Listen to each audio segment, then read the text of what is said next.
تو عمران خان صاحب، اگر آپ کو پتا تھا کہ ان کی جان خطرے میں ہے تو آپ نے خیبر پختونخوا میں بھی آپ کی حکومت تھی، پنجاب میں بھی آپ کی حکومت تھی، تو آپ نے ان کو وہاں پہ سیکیورٹی کیوں نہیں پرووائڈ کی؟ آپ نے ہی ان کو کیوں کہا کہ ملک سے باہر جائیں؟ آپ اتنے بڑے انڈر ورلڈ ڈان تو ہیں نہیں،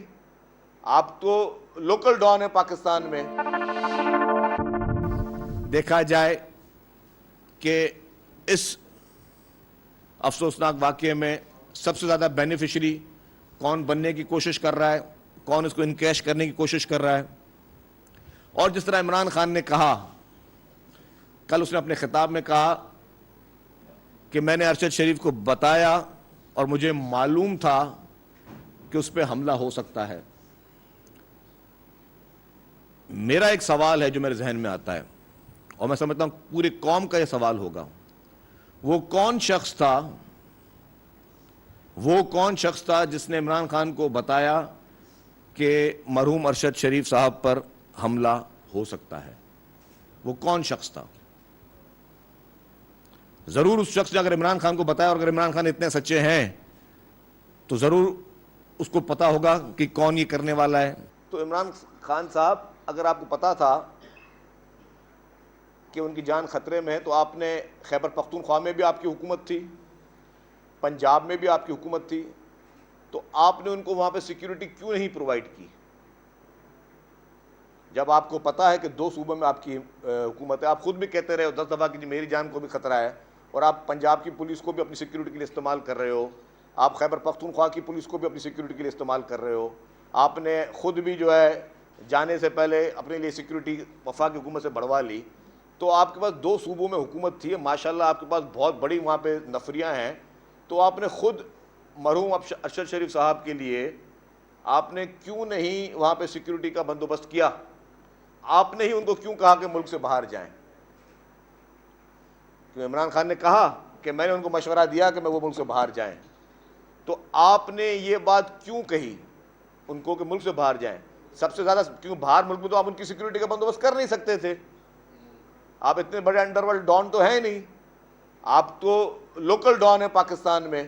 تو آپ کے پاس جب 2 صوبوں میں آپ کی پکی حکومت تھی تو یہ آپ کا فرض تھا کہ آپ ان کو اپنے حکومتوں میں ان کو سیکیور کرتے۔ آپ نے ان کو یہ مشورہ کیوں دیا کہ ملک سے باہر جائیں؟ یہ سارے سوالات ہیں، اور میں کہتا ہوں کہ اس پہ باقاعدہ کرمنل انویسٹیگیشن ہونی چاہیے۔ اور جس طرح میں نے کہا کہ مرحوم ارشد شریف صاحب کی، اور میں دل سے بول رہا ہوں اور ایمانداری سے بول رہا ہوں، اللہ کو حاضر ناظر جان کر کہہ رہا ہوں کہ ان کی اس وفات کا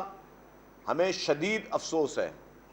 ان کے معصوم بچوں کی جب ویڈیو دیکھتے ہیں ہمیں خود بڑا افسوس ہوتا ہے۔ ہر کوئی اولاد صاحب اولاد ہے، ان کی والدہ کی صورتحال، ان کی مرحوم بیوہ کی جو بھی باتیں سامنے آ رہی ہیں، سب کو افسوس ہے، سب کی ہمدردی ہے، لیکن واحد پی ٹی آئی جو ہے اس کو پولیٹیسائز کرنے کی کوشش کر رہی ہے۔ ٹائمز آف کراچی سے جڑے رہنے کے لیے ہمارا چینل سبسکرائب کریں، ہماری ویڈیوز کو سب سے پہلے دیکھنے اور باخبر رہنے کے لیے بیل آئیکن پر کلک کرنا نہ بھولیں۔ تو میرے دماغ میں کچھ خدشات پیدا ہو رہے ہیں، ہو سکتا ہے کہ میرے خدشات غلط ہوں، ہو سکتا ہے میرے خدشات بالکل ٹھیک ہوں، لیکن اگر کوئی سازش ہے اور اس کے تانے بانے ملانے پڑیں گے تو تانے بانے میں پتہ، جتنے میں نے سوالات اٹھائے ہیں کہ جس شخص نے عمران خان کو بتایا اس کا نام بھی سامنے آنا چاہیے، اس شخص کو پتا تھا پوری چیز کا، اس کو کس نے بتایا تھا، کیا وہ خود اس کارروائی کرنے والوں میں شامل تھا وہ شخص، یا کیا چیزیں تھیں، ان ساری چیزوں کو سامنے لایا جائے۔ اور مجھے وہ بھی یاد ہے کہ مرحوم ارشد شریف صاحب نے آخری دنوں میں کچھ پروگرامز کیے تھے جو فورن فنڈنگ کیس پہ بھی کیے تھے۔ فورن فنڈنگ کیس پہ انہوں نے بتایا تھا کہ جی باہر سے عمران خان کو اگر ایکسپیکٹریٹس پاکستانی ڈونیشنز دے رہے ہیں تو اچھی، تو وہ اس پہ کوئی اعتراض نہیں ہونا چاہیے، لیکن انہوں نے نام لیا کہ بھارت سے عمران خان کو فنڈنگ آ رہی ہے، اسرائیل سے عمران خان کو فنڈنگ آ رہی ہے۔ سوری میرے پاس پروجیکٹر نہیں ہے ورنہ میں وہ آپ کو چلا کے دکھاؤں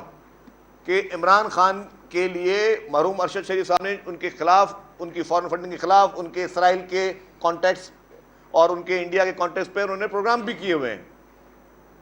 تو میرا پہلا سوال تھا کہ خان صاحب جو ہے اب سار عالم کے پاس نہیں جاتے، ڈاکٹر قدیر خان کے پاس نہیں جاتے، اپنے قریب ترین ساتھی نئی ملک کے بھی مرحوم کے پاس فاتحہ پہ نہیں جاتے،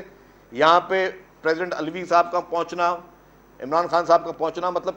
ایک پورا یہ ایک